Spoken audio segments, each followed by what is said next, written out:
Baer Necessities.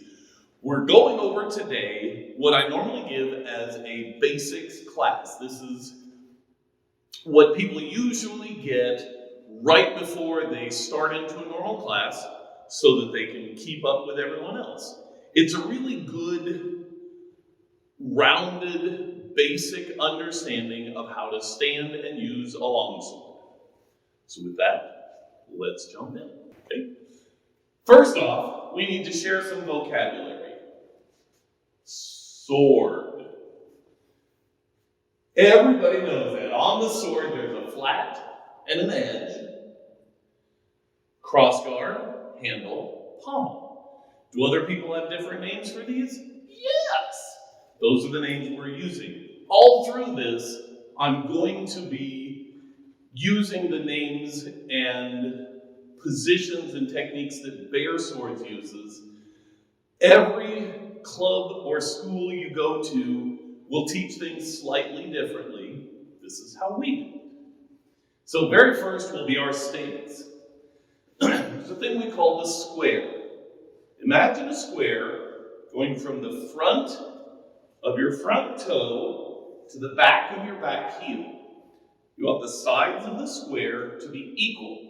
So you avoid rectangles like this or this. How wide should the side of the square be? Usually about your shoulder width. That's a good balance between too wide and too close. As you make it, find the position there that's comfortable for you and stick with it. Both feet are facing forward. If you're right-handed, your left foot's forward. If you're left-handed, your right foot's forward. Either way, it's a square. As we go through our different moves, we're always going to be ending up in the square. So let's talk about movement. When we move forward, we want to move our forward foot first. Why? Because if we move our back foot first, our feet get too close together and we reduce our balance. We'll go over why balance is so important in another video, but for now, when you're going forward, move your forward foot first. Every time you take a step, it's both feet, and you end up in the square. When you take a step backwards, you move the back foot first. When you go to the left, left foot first, to the right, right foot first. Very simple. There's an additional type of move, it's called a crossing step. It's when the back foot crosses the front foot. Goes like this. Goes from here, you take a big step with the back foot, and then a short step with the other foot. So you end up in a square reverse.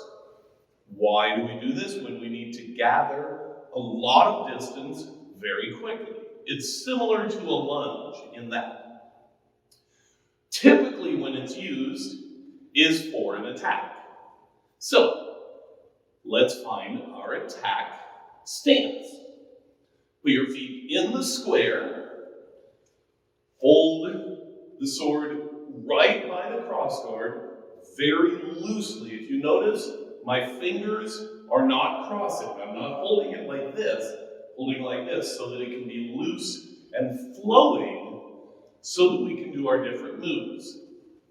Other hand is as far away from the first hand as possible.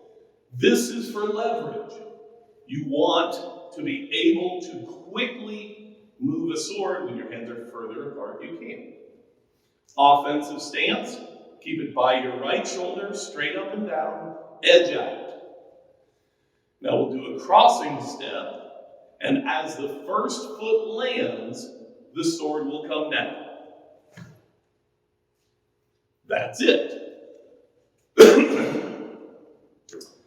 There is a downfall, however, to doing a crossing step straight at your opponent.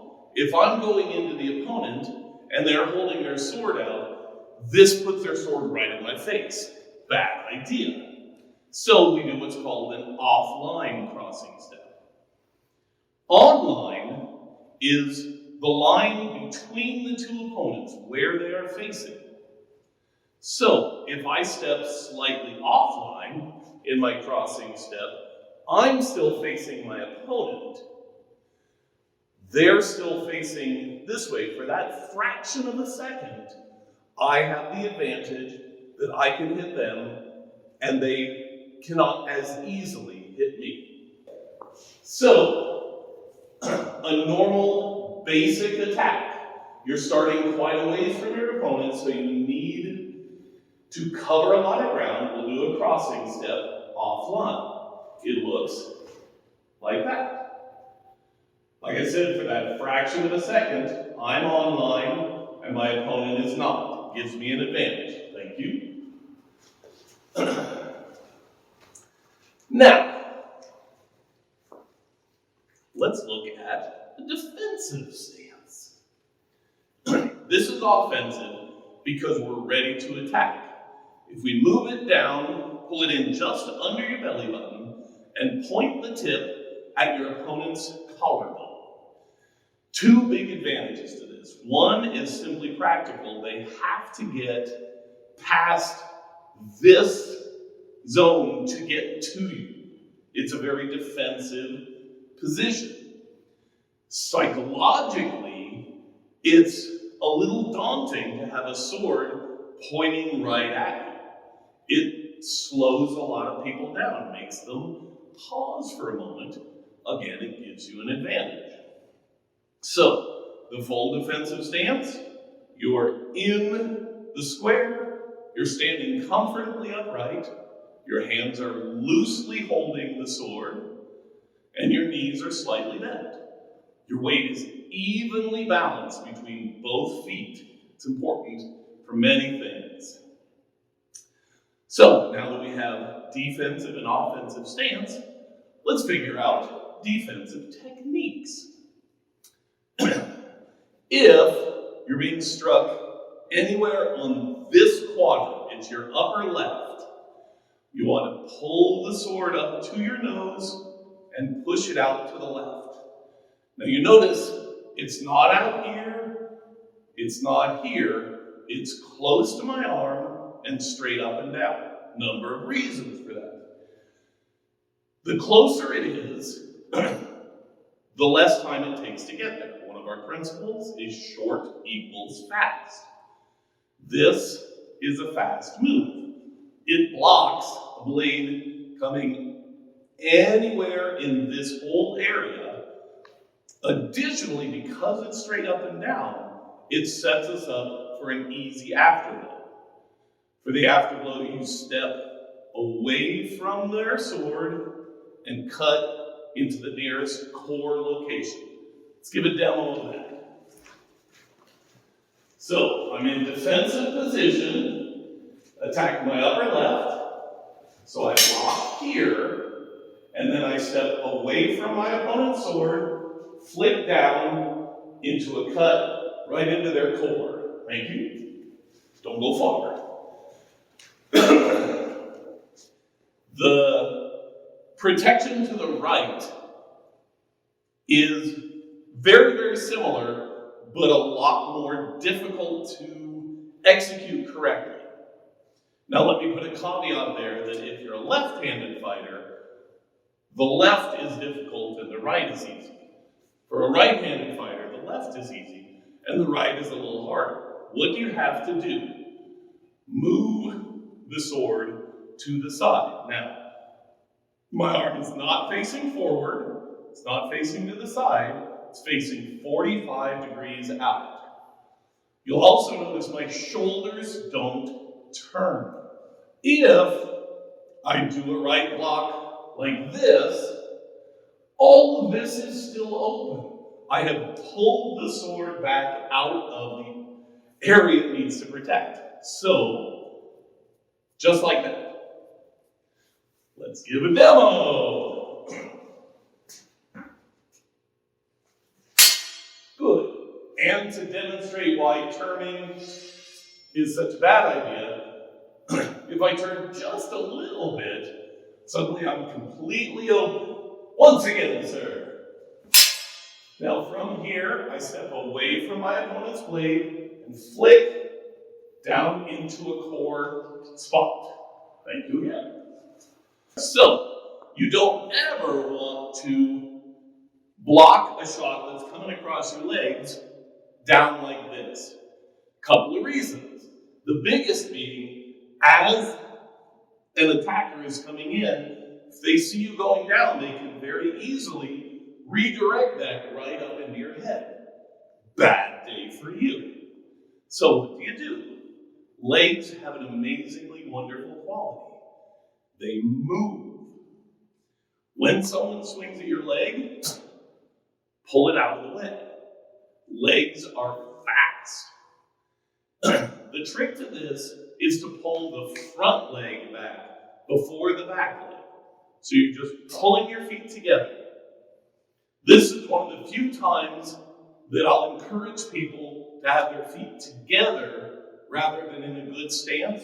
The reason is, in the heat of a spar, if you pull your leg back fast, you'll end up like this and you'll fall on your face. So, as someone attacks your leg, pull it in. Can we get a demonstration? I should have introduced, by the way, this is Christopher Pryor. Say hello to people, Chris. Hi, people. Now, swing at the leg. Easily moved out of the way. If he does a deep cut, you just add a little hop to it. Now, when he does that, he completely leaves his head open. When someone swings at your legs, thank them, because they gave you a free headshot. So at the same time that you're pulling your leg back, come in and strike the leg. Now, how is it? He's taller than I, his arms are longer, our swords are the same length. How is it that I can hit him and he can't reach my legs? It's a geometry puzzle. Math. We'll go into that another time. That is the full extent of the basics that I teach people when they come to my school. Gets them ready to go out there and do any of the drills that we're working on and feel like they can keep up. Is it exactly like other people's stance and moves? No, of course not. There are as many different nuances to how to stand and how to cut as there are sword fighters. This is how we teach how to do it. Even my students have slight differences in how they do it. I encourage you to follow the principle behind why we have chosen these particular moves. Some of them are Fiore, some of them are Meyer, some of them are English longsword. All of them are exceedingly effective in managing balance, distance, and timing. So with that said, go forth and spar.